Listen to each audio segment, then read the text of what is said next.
Jesteśmy na warszawskim Targówku, gdzie właśnie trwa budowa nowego osiedla o wdzięcznej nazwie Amsterdam. Jego autorzy chcieli nie tylko nawiązać w jakiś sposób do holenderskiej architektury mieszkaniowej, co jest ze wszechmiar słuszne, ponieważ holenderskie osiedla należą do najlepszych na świecie i można tam się inspirować do woli, ale także chcieli tutaj na Targówku stworzyć pewną namiastkę charakteru czy klimatu, jaki panuje w holenderskiej stolicy. Chcieli stworzyć taki mały amsterdamski fragment miasta w Warszawie. Tylko co decyduje o tym, że Amsterdam jest właśnie amsterdamski? Co decyduje o amsterdamskim klimacie i charakterze? No nie ma wyboru. Musimy się tam wybrać, aby to sprawdzić.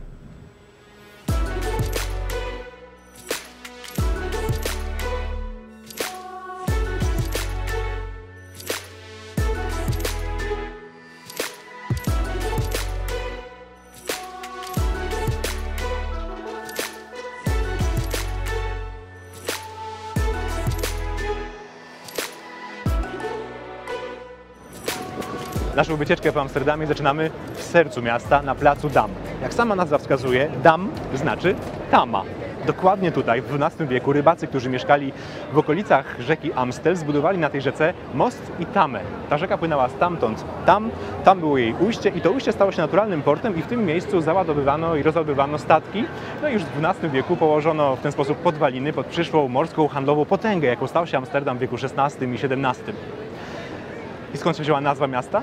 Właśnie od tej tamy. Ta nazwa pierwszy raz pojawia się w wieku XIII, jest napisana Amstelredame, czyli tama na rzece Amstel. A skoro jesteśmy tutaj, to nasz wzrok naturalnie kieruje się w kierunku tego budynku, monumentalnego ratusza z połowy XVII wieku. Jego autorem był architekt Jacob van Campen. To jest gigantyczna budowla. Kiedy skończono budować ten ratusz, to był on najprawdopodobniej największym budynkiem administracyjnym na świecie. W rzucie ma 80 na 63 metry, 33 metry wysokości plus jeszcze 20 metrów tej wieży z kopułą. Jest to gigantyczna budowla. Jest zbudowana na 13 659 palach. Ale tak naprawdę, no takie coś to powinno stać się jakąś ikoną miasta. A myślę, że taki widok to nie jest coś, co każdy kojarzy z Amsterdamem. Bo moim zdaniem Amsterdam nie ma takiej jednej budowli ikony, jak Londyn ma Big Ben, Paryż wieżę Eiffla, Rzym Koloseum, a tutaj to jest faktycznie charakterystyczny dość widok, ale to nie jest budynek ikona, który wylądowałby na wszystkich pocztówkach i jak pokazuję Wam ten budynek, który teraz jest Pałacem Królewskim, to myślę, że to nie jest pierwsze Wasze skojarzenie. O, to taki dobry klasycyzm barokowy z połowy XVII wieku, to musi być Amsterdam. 13 milionów turystów, którzy co roku przyjeżdżają zwiedzać Amsterdam, pewnie rzuca okiem na ten pałac, ale tak naprawdę zaczyna krążyć po pasie kanałów, o których zrobiliśmy już film i jeżeli chcecie go zobaczyć, to znajdziecie link w opisie, i ogląda niepozorne domki, setki niepozornych kamienic, w których mieszkali mieszczanie. Amsterdam był miastem, które wchodziło w skład republiki. Tutaj nie było jakiejś wielkiej arystokracji, nie było szlachty. Mieszczanie rządzili się sami, byli niepodległym państwem, które bardzo pielęgnowało pewną wolność i liberalizm, jaki właściwie w tym mieście się wykształcił. No to nic nie pozostaje nam innego, jak zacząć szukać tych niepozornych domków, w których kryje się istota Amsterdamu.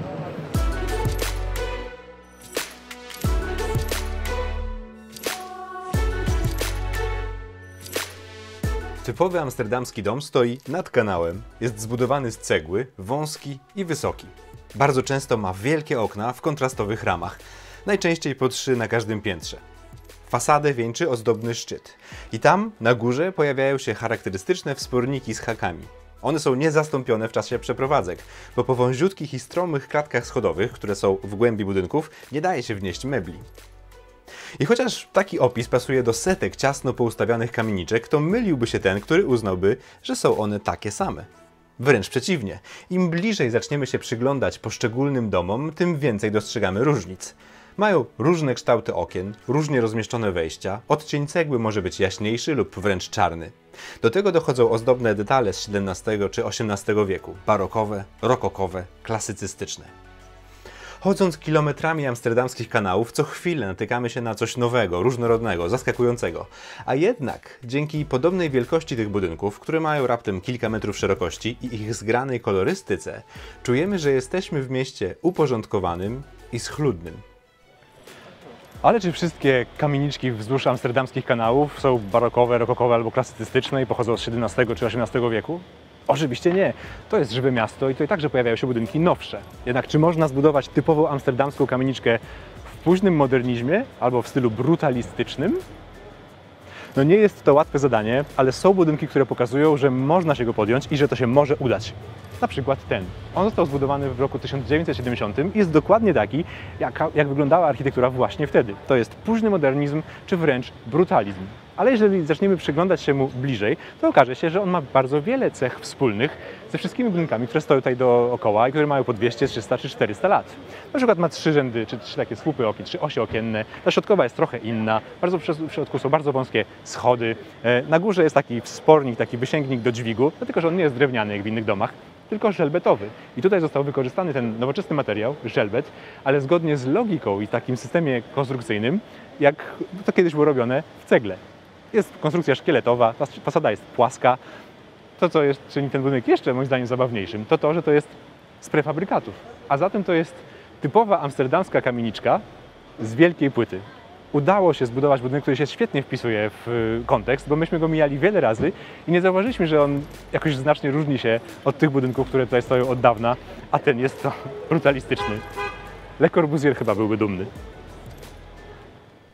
Oczywiście nie wszyscy z 800 000 mieszkańców Amsterdamu mieszkają w kamienicach w centrum. Wokół historycznego pasa kanałów stoją też nowe osiedla. To, co sprawia, że nie tylko historyczne centrum, ale prawie całe zwarte miasto jest jednolite, to dominujący materiał – cegła. Pojawia się ona nawet jako detal w szklanych ścianach kurtynowych nowoczesnych budynków i jest częścią amsterdamskiej tożsamości. Można zbudować budynek skrajnie nowoczesny, który jednocześnie będzie pasował do charakteru reszty miasta. Tak wygląda Amsterdam. A czym smakuje? Podobno śledziem, którego kupuje się w stojących tu i ówdzie budkach. Wzięłam 2. To są 2.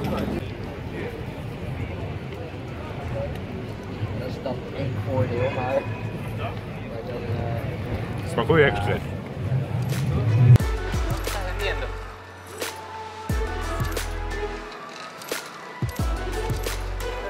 Amsterdam zwiedzamy oczywiście na rowerze. Dlaczego? Bo Holandia słynie ze świetnej infrastruktury rowerowej.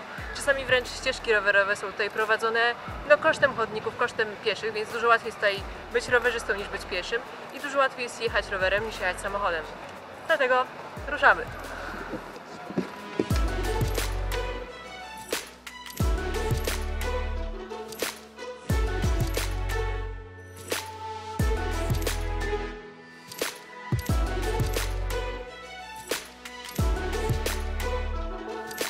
Nasze zwiedzanie Amsterdamu kończymy na Muzeum Plein. To jest wielka i otwarta przestrzeń i tutaj najlepiej widać, że Amsterdam to właśnie nie jest tylko to gęsto zabudowane historyczne centrum, gdzie kamieniczki stoją nad kanałami jedna obok drugiej, ale także przestrzeń rekreacji, z której Amsterdamczycy chętnie korzystają, nawet w taką pogodę jak dzisiaj. No jest tak trochę pochmurno, a tutaj, proszę bardzo, ktoś sobie gra, tam jest jakiś targ, jakiś pikniczek.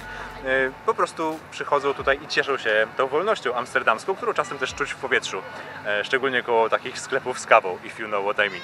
To miejsce nazywa się Muzeum Plein, ponieważ tu są muzea. I to nie byle jakie muzea, ale jedne z najlepszych muzeów, jakie kiedykolwiek zbudowano i najważniejszych muzeów na świecie. Tam jest Muzeum Miejskie, w którym jest świetna kolekcja sztuki współczesnej. To jest Muzeum Van Gogha, w którym jest mnóstwo dzieł właśnie tego malarza, postimpresjonisty Vincenta van Gogha. A tam jest Rijksmuseum i to jest jedno z najważniejszych muzeów, najlepszych kolekcji malarstwa gdziekolwiek, jakie znajdziecie. Oczywiście najlepsza kolekcja jest tutaj malarstwa amsterdamskiego, holenderskiego Złotego Wieku, czyli malarstwa XVII-wiecznej Holandii. Właśnie tam się będziemy udawać.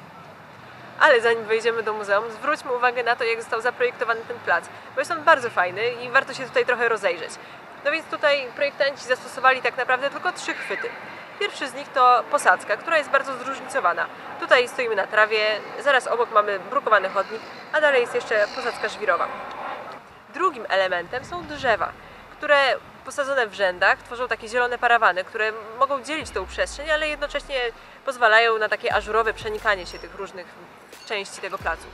Trzecim elementem jest poderwany jeden z narożników i jeżeli teraz jesteśmy na scenie, na której toczy się miejskie życie, to tam jest widownia, z której można to życie oglądać. No to tyle o placu. Chodźmy oglądać Rembrandta w Rijksmuseum.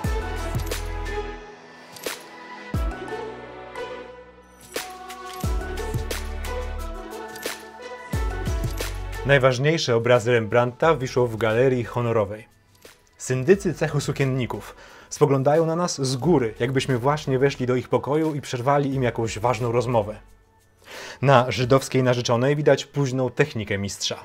Farbę kładzioną tak grubo, że obraz właściwie jest trójwymiarowy. Dzięki temu przekaz emocji jest w nim tak silny, że nawet dzisiaj, po 350 latach od namalowania, wciąż jest nowoczesny. Ale najważniejszy i najsłynniejszy obraz to tak zwana Straż Nocna. Wielkie płótno przedstawiające kompanię arkebuzerów, swoistą obywatelską straż Amsterdamu. Jak i inne dzieła Rembrandta, tak i ten jest skąpany w czerni. To, co najważniejsze, jest wydobyte intensywnym światłem. Straż Nocna to nie tylko genialny obraz, ale też holenderska narodowa relikwia. Jest symbolem obywatelskich wartości. Jest tak ważna, że cały czas stoi przed nią dwóch ochroniarzy. Zupełnie jakby nie była po prostu dziełem sztuki, ale ważnym politykiem czy gwiazdą.